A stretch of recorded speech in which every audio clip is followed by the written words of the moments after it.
안녕하십니까, 이 실장입니다. 오늘 설명할 글러브는 제가 진짜 간만에 SSK 글러브를 설명드릴 거예요. 네, 메이저리그에서 뛰고 있는 바이즈 선수 모델이고요. 보면 미국판이기 때문에 여기 손가락 중지에 SSK 로고가 들어가 있죠. 일본판 SSK는 이게 절대 없어요. 그래서 요 각인이 들어가 있고요.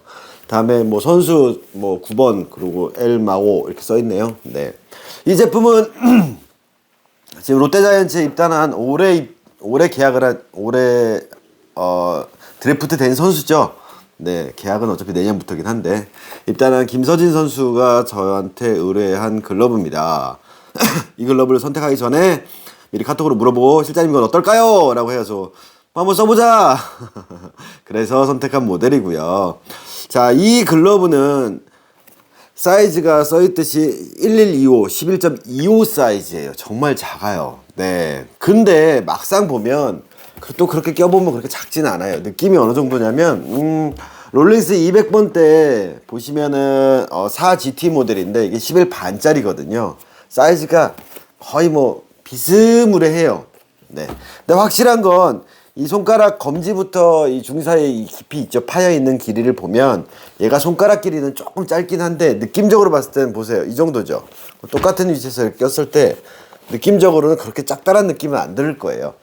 전에 제가 언뜻 설명드렸듯이 미제 11.5랑 일제 11.5를 비교했을 때 보면 미제가 조금 더 크다라고 말씀드렸죠. 약간 우겨서 11.75라고 우길 그런 사이즈다. 그리고 얘 같은 경우에는 또 11.25인데 우기면 뭐 일본 사이즈 11 반 정도까지 나올 수 있을 만한 글러브예요. 대신에 바닥은 좀 넓은 편이고요.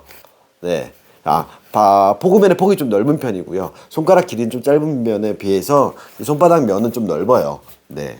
그리고 이 SSK 글러브가 이제 제가 잘 리뷰를 안 하는 이유 중에 하나가 요즘에 뭐 많이 판매도 잘 안 되긴 하지만 프로 엣지 모델로 바뀐 이후로는 솔직히 조금 제 개인적으로는 아쉬움이 남는 글러브들이기 때문에 사실 SSK 글러브가 제일 잘 나갔던 당시가 어찌 보면 그 사사키 선수, 네, 시애틀 메리너스 대마신 그 마무리하던 그 선수가 간판이었을 때 다음에 또 구로다 맞나요?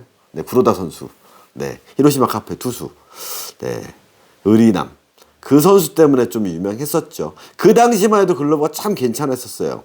미즈노만의 색깔, 제트만의 색깔, SSK만의 색깔이 있었다라고 봤어요, 저는. 그래서 SSK를 좋아하시는 분들도 꽤 많이 있었고 매니아층도 있었어요.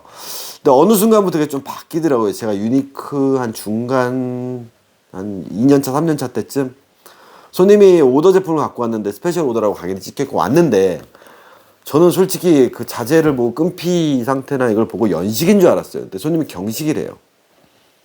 보니까 새끼의 메드 인 재팬 각인은 찍혀 있어요. 그래서 그 당시 제가 그때까지는 아직 일본에 연결이 있었으니까 그쪽 일본에 있는 SSK 담당자한테까지 문의를 해서 답을 받은 게 그거였어요. 메이드 인 재팬 각인이 없으면 연식이다. 왜? 연식은 중국에서 생산을 한다. 그리고 메이드 인 재팬 각인이 있으면 무조건 그건 경식이다 라고 확답을 받았었죠. 그래서 손님한테 이건 경식이 맞습니다 라고 말씀을 드렸었어요. 지금 보니까 SSK 제품들 프로HD 국내 유통되는 것들 보면 메이드 인 차이나가 많이 있어요. 물론 메이드 인 차이나긴 하지만 퀄리티는 꽤 괜찮아요. 가죽도 잘 쓰고 있고 뭐 자재도 괜찮아요. 나쁘진 않아요. 그 가격대라면.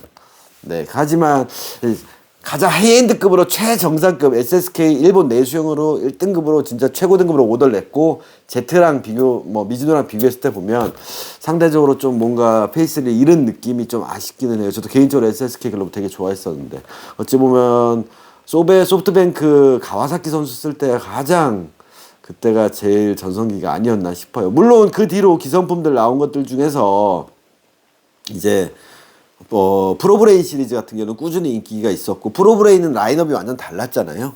생산되는 공장도 다르고 그래서 빈킵이랑 가죽을 썼고 프로브레인 때까지만 해도 괜찮았었는데 그래서 의외로 오더 라인업보다는 기성 라인업 중에서 그런 별주 라인업들 그런 것들이 아니면 좀 중저가의 스페셜 오더라고 찍혀있는 SP 품번 찍혀있던 그런 라인업들이 생각보다 더 괜찮았어요. 기억하실지 모르지만 그 146S 모델, 네, 제가 100 몇 개 들어와서 유니크 시절에 많이 팔았던 그 글러브 프로 애들도 팔고 그랬을 때 그 가죽의 물성이나 이런 걸 봤을 때 금액대도 저렴했었고 구보타 슬러거랑 거의 비슷한 물성의 느낌의 아니면 좀 사사키만의 특별한 뭔가 그 패턴 그런 것들이 있었었는데 요즘은 그게 좀 아쉽기는 해요. 네, 패턴 면도 그렇고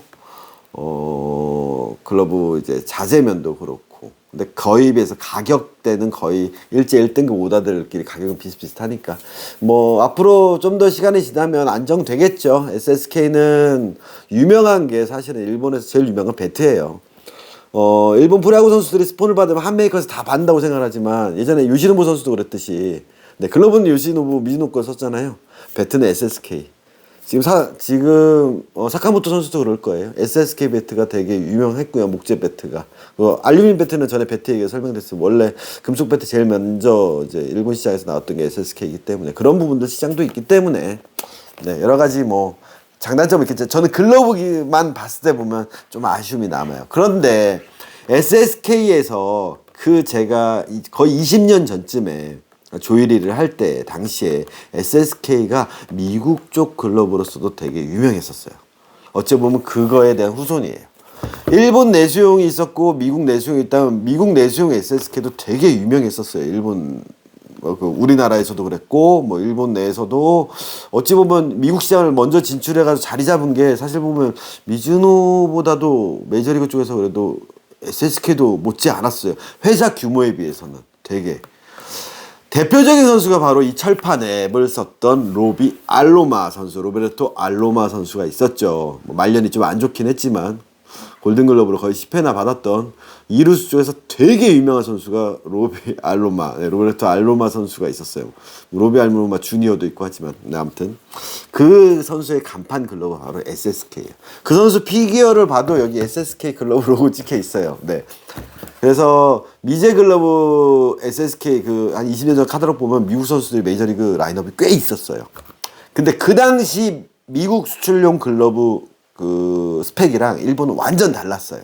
어찌 보면 그거랑 좀 비슷하고 그 로비알로마 선수 글러브랑 냄새 뉘앙스가 너무 비슷한 형태예요. 즉 옛날 패턴에 가까워요. 이 바이즈 선수 글러브는. 제가 링크를 달아 드릴 거예요. 뭘 달 거냐면 바이즈 선수가 이건 뭐 위키백과에서도 검색하셔도 나오겠지만은 2루에서 태그하는 그 동작에 있어서 뭐 자기가 뭐 원포인트 레슨 같은 거 하는 영상이 있으니까 한번 보세요. 어떻게 정확하게 공을 잡고 태그를 하는지. 그래서 그런 얘기도 하더라고요. 높이 송구 왔을 때는 어떻게 태그를 하냐 그랬더니 발로 착지해서 꾸르면 늦기 때문에 자기는 무릎으로 착지하면서 태그를 한다. 그 시간차도 줄이기 위해서. 그러면서 오른손을 디디고 뭐 이렇게 뭐 이런 얘기들이 나와요. 네, 번역돼 있으니까 나중에 보세요. 근데 가장 주의해서 유념해서 보셔야 될 건 뭐냐면 정확하게 공을 딱 손바닥 가운데로 딱 잡아서 바로 태그를 해요. 네, 그게 엄청 빨라요. 근데 포구 지점이 다 여기에요. 이 패턴이 좀 옛날 패턴이라 그랬잖아요. 그래서 이 철판앱 글러브가 사실은 요즘엔 인기가 별로 없어요. 사실은 예전에 철판앱이 정말로 이루수에 가장 특화된 이루수의 간판 이루수라고 나오면 이 철판앱이라고 했던 당시가 있었죠. 유격수면 아이앱, 이루수면 철판앱. 그래서 이 철판앱을 저도 예전에 옛날에 썼었는데 참 좋아했었어요. 하지만 이제 단점으로 보인다라는 건 뭐냐면 모양이 이렇게 나올 수밖에 없어요. 구조적으로. 다른 건 안 그런데요. 그 당시에 글러브 패턴에다가 철판앱을 das을 때는 요런 모양이 나와요. 이 길을 오므리게 되면. 그러다 보니까 철판앱의 모양이 이렇게 틀어진 모양들이 많이 나오죠. 그래서 옛날 선수분들 뭐 이렇게 잡는 거 나와요. 또 뭔 얘기를 하려고 그랬죠? 제가 다음에 찍을 이마미야 선수가 이렇게 잡는 거에 대한 얘기에 이게 어찌 보면 시작점일 수도 있어요. 자, 이 글러브가 철판앱을 잡고 있어 버리면 오므러지지 않아요. 내려도 오므러지지 않아요. 그럼 어떻게 될까? 당연히 이렇게 올라갈 거예요. 그러다 보면 라인 자체가 이렇게 나올 수밖에 없는 라인이 나와요. 하지만 폈을 때는 쫙 펴져야 된다라는 거. 그게 제일 중요한 포인트예요. 철판앱의 장점은 뭘까요? 공이 사이에 끼는 현상이 없어요. 아이앱 같은 경우는 늘어나다 보면 공이 사이에 끼는 경우도 있잖아요. 그런 현상은 없어요. 그래서 하나의 면이에요. 그러다 보니까 빨리 빼기 쉬운.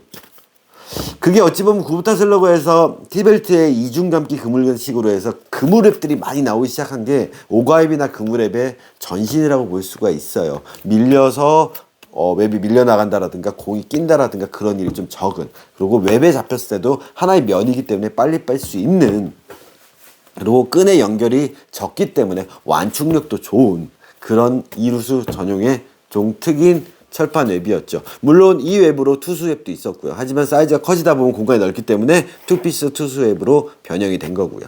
저 개인적으로는 철판 웹에 대한 로망이 되게 있어요. 대학교 때 받았었던 글러브, 그것도 미즈노 글러브였는데 철판 웹이었고 참 잘 썼었고요.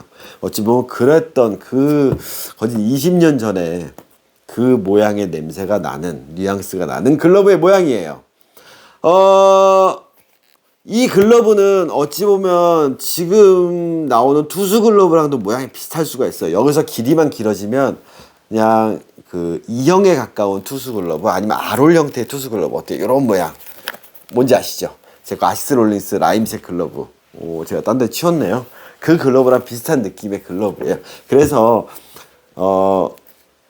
요즘 트렌드에 맞는, 아니면 구보타 스타일의 그 길들이기라든가 뭐 IP 셀렉트라든가 도나이아라든가 그런 거랑은 모양이 좀 다른 느낌이에요. 뭐 특히 겐다형 이런 거랑은 전혀 달라요. 근데 제가 유행은 돌고 돈다 그랬죠. 그 가장 일형에 가까운 글러브이자 일형의 구형의 모델이라고 보시면 돼요. 여기 형태에서 일형이 어찌 보면 파생이 된 거예요. 뭐랄까 조금 이렇게 돼 있던 모델들이 조금 더 디귿자 느낌의, 약간 어떤 느낌이냐, 요런 느낌이 나온 거죠. 사카모토예요. 그러다 보니 얘도 약간의 이런 모양이 나오긴 하지만 실제로 길을 들였을 때는 어떻게 돼요?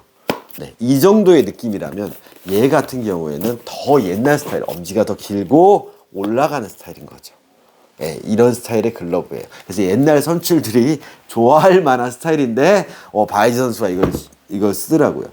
이런 형태의 글러브의 특징은 뭐냐? 나중에 제가 언급을 했지만 얘는 그 공을 꽉 잡을 수 있어요. 단단하게 잡을 수 있는. 네, 이런 형태의 글러브예요. 즉 공을 포구 지점에 공을 정확하게 딱 물어주고 감싸주는, 꽉 잡아주는 느낌의 글러브질을 했을 때 좋은 글러브고요. 다음에 볼집이 어디냐? 마찬가지로 검지중지 사이죠. 요 아래 이 위치가 어디냐면은 Z 프로에서 P 있는 자리 요 정도예요. 그러니까 포구 지점의 위치도 조금 더 이쪽으로 가 있죠. 더 밑이 아닌 이쪽으로 가 있어요. 심지어는 얘는 우리가 예전에 얘기했던 이 엄지검지 사이 요거 아시죠? 이거 글러브 이렇게 해가지고 볼집은 여기다라고 했던 그 당시의 글러브 모양과 좀 비슷해요. 그래서 걔는 이렇게 잡아도 돼요. 또 한 가지가 뭘까요? 넘버 세븐 그 내야 땅볼 잡는 노하우 할 때 옛날 선출들 글러브 보면 이렇게 반칸으로 해가지고 이렇게 해서 이렇게 써서 얘 버리고 얘만 썼습니다라고 하는 그런 얘기 했었죠. 그것도 가능한 형태인 거예요. 왜? 이게 이렇게 꽉 물어주는 글러브 깊잖아요. 빨리 못 빼기 때문에 그때 당시 선수들이 이렇게 올려서 쓰던 글러브 형태, 즉 엄지랑 검지 사이에 딱 여기서 딱 낑가지던 이렇게 잡던 글러브 형태가 바로 어찌 보면 이런 거에서 기인한 걸 수도 있다는 거죠. 왜? 기본적으로 형태가 깊기 때문에 내야수들이 다 이렇게 비틀어서 올려서 벌려서 이렇게 형태를 잡아 썼었죠. 그러던 것들이 좀 더 패턴을 변화를 시키고 그런 모양에 가깝게 점점 만들어지면 1형이 나오고 2형이 나오고 오각이 나오고 구보타 스타일이고, 즉 내야수들의 특징에 맞춰서 변형이 되기 시작한 거예요. 그래서 얘는 쉽게 말하면 올라운드 글러브를 짧게 만든 패턴이라고 볼 수 있어요. 그래서 되게 쉬운 패턴이에요. 이게 지금 일본에서는 거의 존재하지 않는 패턴이라고 보시면 됩니다. 그리고 뭐 존재하지 않는다라고 하기는 그렇지만 존재하는 글러브보다 좀 더 심한 올라운드성의 글러브라고 보시면 돼요. 그래서 기본 원류는 여기서 일형이 파생이 됐다. 그래서 일형과 거의 대동소이하다. 하지만 약간 더 투수 쪽에 가깝다라고 보시면 되는데, 이 SSK 글러브 이 옵션에 보시면, 오더 하실 때 옵션에 보시면 다들 아실 거예요. 아시는 분들. 여기 보면 손바닥에 뭐라고 써 있냐면 SORBIT, 솔빗이라고 써 있어요. 솔빗. 이게 뭐냐면 소위 말하는 압소바예요. 이 손의 두께를 만져보면 여기 압소바가 들어가요. 그래서 솔빗이라는 옵션을 넣으면 그 글러브 내피 안쪽에 이렇게 패드가 들어가요. 네, 이 U자 모양으로 된 패드. 그게 예전에 미제 글러브 SSK의 또 특징 중에 하나였어요. 그리고 뭐가 있었죠? 바닥에 뻥뻥뻥뻥뻥뻥뻥 구멍 뚫려 있는 엠보 있는 거. 예, 그것도 특징이고, 가죽은 오일 레더로 만들었었고. 그래서 솔빗이 들어가서 이쪽에 이 완충이 되게끔 만들어주긴 했는데 문제는 일장일단이 그랬죠. 감이 떨어질 수 있다라는 거. 그런 부분이 있다라는 거죠. 잠시만요. 6시 예약하셨죠? 6시 맞춰서 오시면 됩니다. 네, 죄송합니다. 자, 손님이 또 30분을 일찍 오셨네요. 자, 그래서 이 솔빗이란 이 압소바 이 장치가 지금 롤링셋에서 그 포론이라고 들어가는 거랑 비슷한 것도 있고 아니면 가죽으로 이렇게 패드 들어가는 옵션들 있잖아요. 그거랑 비슷한 거라고 보시면 되는데 일제에서도 이 옵션이 있긴 한데 예전에 이 솔빗 옵션 넣으셨다가 실패하신 경우는 되게 많아요. 일제는 좀 안 맞아요. 가죽은 얇아야 되는데. 네. 근데 미제잖아요. 그리고 미국 야구의 현실상 뭐 특징도 있겠지만 공들이 빠르기 때문에 선수들이 또 앞서발을 또 선호하는 경우가 있어서 네, 이게 들어간 것 같아요. 그런데 이 글러브의 모양을 봤을 때 보면 손가락 간격이 너무 타이트하죠. 예, 역시나. 왜 이렇게 타이트하게 만들었는지 모르겠지만 이 모양 때문에 더 둥글게 보이죠. 제가 지금부터 이 글러브를 형태를 한번 잡아볼게요. 이거는 서진이를 위한 영상이기도 해요. 어떻게 접근을 하면 이 글러브 잘 쓸 수 있을까. 전에 프리퍼드 윙팁 11.5 200번대 베이스의 글러브가 나갔고 출고가 됐었고 뭐 괜찮게 쓴다고 하는데 그거랑도 좀 냄새가 비슷하긴 하지만 이 글러브의 특징에 대해서 저는 좀 설명을 해주는 거고요. 알았지? 잘 듣고 봐. 네, 서진이도 제 유튜브를 보고 있기 때문에 보겠죠. 링크도 걸어줄 거고. 자, 손가락 간격이 너무 타이트했어요. 이렇게 모여 있어요. 미국 선수들 글러브 보면은 손가락이 타이트하게 하는 선수 있다고 말씀드렸죠. 그렇게 되는 글러브들이 대부분 형태가 잡히고 볼집이 넓어졌을 경우에는 그런 모양으로 잡는 경우도 있어요. 내야수들이. 하지만 그렇게 부드러워지고 넓어지지 않은 상태에서 이렇게 손가락을 모을 경우에는 공이 다 튄다 그랬죠. 그래서 제가 앞에 유튜브 영상에 올려놨어. 제발 손가락 조이지 말라고. 함부로 조이시면 안 돼요. 그거는 선수들이 공을 써가면서 글러브를 써가면서 그걸 조였을 때 공이 안 튄다라는 오비키 선수도 조이는 거 영상 조여서 쓰던데 오래 쓴 글러브는 그런 경우에 조였을 때 공이 튄다. 여기에 딱 정확하게 딱 꽉 물어주는 느낌이 안 난다라면 그때는 빨리 풀르시는 게 맞다라고 보고요. 다음에 처음 글러브 길들 내릴 때도 마찬가지예요. 새 글러브가 손가락 간격이 너무 타이트하면 이렇게 잡는 게 좋을까요? 이렇게 잡는 게 좋을까요? 편하지를 못하다라는 거죠. 붙어있으면 계속 튀기 때문에 힘이 과하게 들어가고 틀어지는 경우가 나온다라는 거죠. 외 간격은 어차피 뭐 이 반달 부분부터 적당히 다 간격이 돼 있으니까 쓰다 보면 조금 늘어날 거니까 이 손가락 간격만 풀어보자고요. 그러면 이 모양 느낌이 아까랑은 비슷하긴 하지만 조금 더 퍼지죠. 그러면 제가 말했던 이런 느낌, 이렇게 펼쳐서 이렇게 올리는 글러브 스타일이 나올 수가 있어요. 하지만 그런 모양은 안 잡을 거고요. 적당한 간격 뭐였죠? 손가락, 손톱 하나 정도 들어가는 간격 정도로 제가 나중에 맞출 거예요. 그렇게 해서 각을 잡고요. 그러면 내가 오므리는 게 이거라 그랬어요? 이거라 그랬죠? 이거라 그랬죠. 이 관절을 잡았을 때 내 관절, 새낙을 파트 1에 나왔듯이 1, 2, 1. 그래서 선수들 보면 이렇게 잡는 경우 보이죠? 여기. 네, 이런 식으로 잡는다는 느낌이 나지만 실제로 보면 이것만 관절에 위주로 잡고 있다라는 거예요. 그러면 이 솔빗이 들어간 게 어떤 모양이 나오는지 한번 보자고요. 이럴 때 까보죠. 언제 까보겠어요? 네. 그리고 옛날 글러브들의 특징 중에 하나가 어찌 보면 옛날 패턴의 특징 중에 하나가 이 부분. 그 롤렉스도 마찬가지지만 이 더블을 안 쓰고 싱글이 되게 많아요. 실제로. 예. 전에도 말씀드렸지만 어찌 보면 더블이 더 나중에 나온 형태예요. 그런데 되려 나중에 시대가 지나서 더블로 만들어놓고 그걸 빼기 시작했죠. 그게 뭐예요? 바닥 구멍 뚫렸는데 제만큼 안 들어간 거. 네. 그래서 싱글이 옛날에는 이게 나왔을 때 사실은 여기가 되게 빵빵했었던 거예요. 근데 이 사이즈가 빵빵함이 좀 줄어들기 시작하고 폭도 줄어들기 시작하면서 가운데 끈을 끼는 방식인, 그 어찌 보면 더 신형 방식인 거죠. 네. 그래서 얘는 옛날 스타일 약간 그래서 롤링스 느낌이랑 비슷하죠. 요거 더블이 아닌 싱글로 돼 있고 힌지 부분이 그리고 힌지까지 속끈이 싱글로 돼 있고 네. 패턴도 약간 미국 냄새 비슷하긴 한데 어쨌든 그래서 로비알로마 선수 나중에 뭐 수비하는 영상이나 보시면 명예의 전당에 뭐 올라갔다 그러니까 한번 도움이 되실 거고요. 아, 이렇게 작은 글러브들이 메이저리그 애들도 쓸 수 있구나. 11.25라고 생각하는데 우리가 통상적으로 생각하는 일제 한 11 반 정도 된다라고 보시면 됩니다.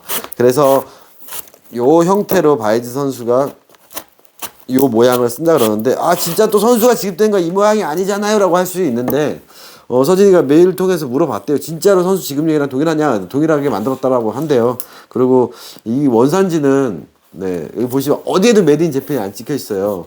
하지만 여기 살짝 보시면 여기 동그라미로 메드 인 차이나 섞여 있어요. 서진아 이거 중국에서 만든 거다. 네. 일본에서 생산된 것 같지만 사실 중국에서 만들었다라는 거. 그리고 속을 한번 꺼내 보자고요. 제가 궁금한 거는 솔빗에서 확실히 느껴져요. 근데 이 안에 싱글팜인지 더블팜인지가 전 그게 궁금한 거예요 지금. 바닥이 단지 이거 근데 솔빗에다가 얘는 또 와이드예요. 솔빗 와이드가 들어가거든요. 쇼 옵서빙 써 있어요. 여기 와이드라고 돼 있어서 이게 여기만큼 들어간 건지 아니면 그게 더 넓게 들어간지가 좀 궁금한 거거든요. 그래서 한번 꺼내 볼게요. 열어서 꺼내지진 않아요. 여기 보면 박음질로 박혀 있어서 네, 얘는 제거가 안 됩니다. 네. 아하.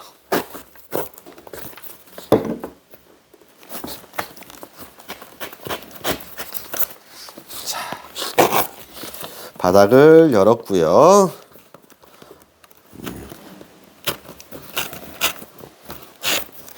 이 속을 보니까 내피는 한 겹이에요. 내피 동피 가죽이고요. 오, 안에 보면 이렇게 컴파운드가 이렇게 보이고 그 안에 보이시나요? 잘 안 보이시나요? 더 열어야 될 것 같은데.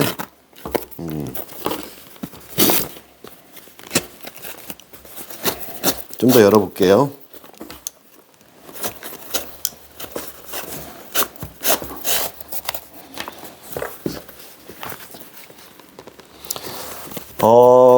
이 솔빗이라는 압소바는 글러브를 재단한 상태에서 아예 이렇게 손바닥이 재단이 되어 있는 상태에서 내피에다가 가죽을 대고 박아서 그 다음에 글러브를 조립한 거지 완성된 글러브에다 삽입하는 게 아니라는 거죠. 그래서 보강이라는 개념이 좀 다른 개념이에요. 압소바를 집어넣은 거기 때문에 보강 가죽을 댄 건데 좀 다른 개념이에요. 그래서 나중에 완성된 글러브에다 가죽으로 압소 모형을 대놓고 여기 미싱 찍 박는 건데 그런 거 하시면 절대 안 돼요. 글러브 밸런스 다 깨집니다. 처음부터 제작할 때부터 들어간 거랑은 또 틀려요. 자 보겠습니다. 어이구야. 네 여기 보시면 베이지색 가죽이 보이죠. 역시나 요 모양 나온 거 보면 지금 중국에서 만드는 프로 엣지 들어가는 그런 스타일이랑 똑같이 들어가 있고요. 그리고 여기를 까보면 요 사이를 까보면 이 가죽 안쪽에 즉 내피 가죽과 이 베이지 가죽 안쪽에 솔빗이 들어가 있네요. 아마도 저는 이 보강 가죽을 떼내야 되지 않을까 싶어요. 왜냐면 벌써 내피에 솔빗에다가 이 베이지 가죽에 이 포근면 가죽과 지금 4겹이거든요. 그래서 저는 한 겹은 제거를 할 수 있을 것 같아요. 제거해서 줄 예정입니다. 그리고 어차피 또 이 포구면 안쪽에 보면 요 안쪽에 즉 요 부분에 요만큼 또 웹쪽 아래 하단 부분에 찢어지지 말라고 이렇게 또 살짝 또 보강이 돼 있거든요. 이 포구면 가죽 뒷면에. 그렇기 때문에 이 보강 가죽은 제거해도 될 것 같아요. 네, 깨끗이 제거해서 주도록 하겠습니다. 그렇다면 이 형태의 모양으로 요 모양만 딱 만들어 놓고 자 글러브 형태를 만지고 철판의 특징 뭐였죠? 이게 이 라인이라 그랬죠? 근데 이게 평소에 펴질 때는 쫙 펴져야 되고 오므렸을 때 봐요 안 오므려져. 그럼 이렇게 되면 잘 오므려들죠. 그렇게 만들어 놓을 거예요. 그러면 이 상태에서 지금 손가락만 풀르고 바닥만 열었을 때 공을 잡으면 다 잡혀요. 이 상태에서. 네, 다 잡혀요. 그럼 와서 태그 해도 안 빠지는 단단하게 물리는 글러브라는 거. 네. 자 다음의 영상에서는 미제 글러브를 한번 더 훑고 가기도 모르겠지만 그 제가 역방향 순방향에 대해서 얘기할 때 같은 610 패턴을 순방향 역방향 그 가공한 거 2개를 제가 보여드릴 텐데 이런 형태에서 만약 역방향이 들어가면 어떻게 될까요? 이런 부분들이 되게 많았었어요. 사실은 일본에서 역방향이 유행을 하면서 이런 사카모토 일형이라든가 뭐 이런 모양에다가 역방향 끈을 이렇게 튜닝 하시는 분들 되게 많아요. 아니면 롤링스 글러브 이런 글러브 편안하게 쓰는 글러브를 역방향을 껴서 막 이렇게 바꾸는. 그러나 저한테 물어봐요. 저는 역방향으로 끼는 게 맞아요? 순방향으로 맞아요? 개똥 같은 소리예요. 의미 없어요. 어찌 보면은 그 역방향에 대한 이해도가 잘못되어 있는 게 뭐냐면 물론 약간은 달라요. 그건 제 영상에서 역방 순방에서 영상을 보시면 이해가 가시겠지만 사람들이 생각하는 것 중에 하나가 이런 형태에서 역방향을 낀다라는 그 바닥끈을 역방향을 낀다라는 걸 어떤 개념으로 생각하냐면 역방을 껴서 이게 엄지가 더 내려와서 여기 꺾이고 여기 꺾이고 이거 되게 하기 위해서 역방을 낀다고 접근하면 그건 잘못된 거라는 거죠. 대부분의 역방향을 이런 스탠다드한 모양에서 역방향을 접근하시는 분들 아니면 외야글럽에서 역방향을 접근하셨던 분들이 대부분 이 디귿자 이 각을 만들기 위해서 인위적으로 역방향을 접근하신 분들이 많다라는 거죠. 그거는 그 편견에서도 좀 벗어나셔야 돼요, 사실은. 그래서 멀쩡한 글러브로 갖다가 순방향을 껴봤다가 역방향을 껴봤다가 그 의도가 글러브 조작성에 의해서 그걸 낀다라는 건 잘못됐다라는 거 미리 좀 말씀드릴 거고요. 나중에 그래서 이런 패턴을 가지고 역방향을 꼈더니 너무 잘 잡혀요. 그거는 너무 잘 이렇게 담는 얘기인 거예요. 그러면 이동함을 잡을 때부터 이제 문제가 생기기 시작하는 거죠. 롤링이나 핸들링 부분에서도. 네. 그런 부분에서 좀 오류가 어찌 보면은 역방향 글러브에 대한 이해도가 잘못되어 있기 때문에 일본식 가공 뭐 막는 글러브에 대한 걸 갖다 갑자기 여기다가 접목시킨다고 이게 막는 글러브가 되는 건 아니잖아요. 꽉 물어서 담는 어찌 보면 잘 꽉 잡는 이런 단단하게 잡는 글러브의 모양인데 거기 여기다 역방을 낀다 해서 일본 스타일이 되진 않아요. 네, 그래서 역방향 순방향에 대한 영상도 좀 기대해서 봐주시고요. 아무튼 이 글러브는 그래서 되게 쉬운 글러브라는 거. 서진이 네가 이걸 꼈을 때도 되게 편하고 쉽다라는 걸 알 수 있을 거야. 네, 잘 쓸 거야. 하지만 이게 시합용으로 써질지 말지는 이제 본인의 판단의 부분이죠. 왜냐? 어쨌든 길이는 짧다라는 거. 하지만 잡히는 부분에서는 편안하게 잘 물리기 때문에 잘 잡히기 때문에 이런 데도 힘있게 잡아서 태그를 할 수 있고 포지션을 세간이나 숏을 본다면 뭐 이런 스타일도 나쁘지 않게 쓰긴 하는데 문제는 이 사이즈가 작다라는 거 부분에서 길이가 짧다라는 것 어떻게 극복할지 부분은 이제 본인의 능력이라고 봅니다. 그래서 저는 서진한테 이거 뭐 사라고 할 때 한 얘기가 그거예요. 지금 네 나이에서는 에라 해도 되잖아. 어차피 신인이고 어린데. 네가 막 주전을 경쟁할 때 이런 걸 쓰다가 글러브 작아서 뭐 튕긴다라든가 놓친다라는 거 하면 안 되겠지만 지금 눈치 안 보고 쓸 수 있는 나이니까 이것저것 한번 도전해 봐라. 그리고 이 작은 걸 잘 쓰게 되면 더 큰 것도 잘 쓸 테니까 라고 저는 조언을 했습니다. 자, 이 이야기는 어린 친구들 글러브 너무 키워서 길게 써서 어떻게든 잘 담겨서 그냥 뭐 이렇게 허브적 하지 말게 하자라는 얘기와 일맥상통한 얘기예요. 물론 사회인 야구 분들은 시합에 당장 공 놓치는 부분에 스트레스 때문에 그럴 수도 있지만 야구를 업으로 하는 친구들은 글러브 사이즈를 키워서 뭔가를 내 약점을 보완을 하겠다는 생각보다는 좀 기본기를 익히는 단계라면 뭐 초등학교 중학교라면 너무 빨리 사이즈를 키우는 거는 그렇게 추천하는 12인치 13 12.25 막 이렇게 키우는 건 그렇게 추천하지 않는다라는 거 앞에 영상 보고 참고하시면 될 겁니다. 간만에 그래서 옛스러운 글러브를 봤고요.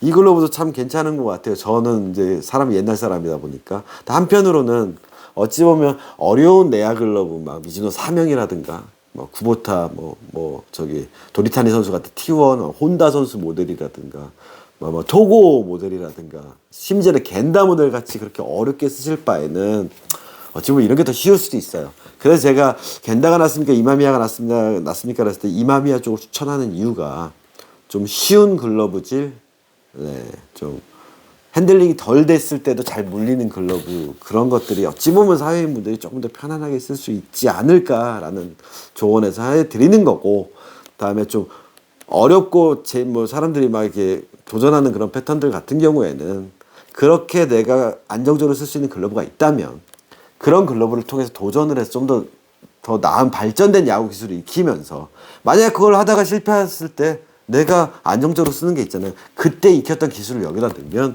또 마찬가지로 제가 말씀드렸잖아요.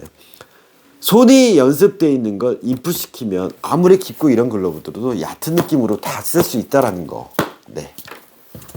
그래서 더 한 단계 레벨업 하기 위해서 좀 더 어려운 패턴을 공부하신다. 그러기 위해서 그런 글러브를 선택하신다는 건 저는 찬성입니다. 하지만 단순히 이제 글러브를 공을 잘 못 잡는데 이 글러브 쓰면 잘 잡히겠거니 라고 하는 생각들 아니면 프로 선수가 그 선수가 그걸 잘 쓰니까 나도 저 글러브 쓰면 잘 쓸 거야 이렇게 쉽게 접근은 하지 마시고요. 일단은 쉽은 글러브라는 거 그래서 혹시라도 이거 구할 기회가 있으시면 저는 이거 괜찮다고 봅니다. 네. 의외로 공 잘 떨구시고 잘 못 잡으신 분들도 되게 쉽게 잡을 수 있는 그런 형태라는 거. 근데 사실 이렇게 어렵게 비싸게 구할 바에는 차라리 롤렉스 HOH 11 반 쓰셔도 괜찮다라는 거. 네, 별반 차이 없어요. 네, 또 한번 말씀드렸습니다. MP 가다보다는 이 반달에 있지만 얘는 MP 패턴보다 약간 200 패턴에 좀 더 가까운 그런 형태라는 거 마지막으로 말씀드렸습니다. 아무튼 이 김선희 선수 제가 작업 잘해서 내려보낼 텐데 나중에 이 선수 쓰는 거 피드백도 영상에 올려드리도록 하겠습니다. 이상 넘버7이었습니다. 다음 영상 역방향, 순방향에 관련된 영상도 꼭 한번 봐주시기 바라겠습니다. 감사합니다.